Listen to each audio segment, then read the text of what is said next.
Move on for a minute, because I am intrigued if you are the person who might run the Home Office under a future Nigel Farage government. What did you make of Sir Jim Ratcliffe's comments about parts of Britain being colonised? I thought it was really interesting that Jim Ratcliffe says that migrants have effectively colonised in the UK. And the level of anger and uproar about his use of language relative to the actual issue and concern that he was pointing out, which, by the way, millions and millions of people in this country share that concern. So you think that parts of Britain have been colonised? Well, let's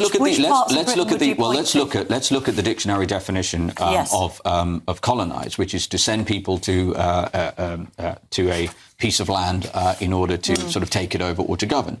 And if you look at, for example, the fact that more people have arrived, turned up on our beaches illegally since 2018 than landed on the beaches of D-Day, the majority, indeed vast majority, of those people who have arrived are A, men, military-age men, and B, generally from countries that, frankly, despise this country, generally. That's a huge concern. In fact, it's a larger number than the British Army has available to it. But he's speaking about more than that, isn't he? I think he's referring to perhaps parts of Birmingham, parts of Leicester. He may be referring to Tower Hamlets. Robert Jenrick, your colleague now, has made a point about going to Birmingham and seeing, quote, no white faces, about some areas of the UK being no-go areas. Do you agree with this? Because what he's referring to is a Islamic colonisation of some parts of the UK. You're a Muslim man. Does that language accord with what? Well, I'm not sure if he used that phrase, but I understand the question you're asking. So number one, we've got to look at the sheer numbers, right? This is an inevitable consequence, Camilla, of the Tories basically lying in 4 consecutive manifestos, saying they were going to cut net immigration down to the tens of thousands, meaning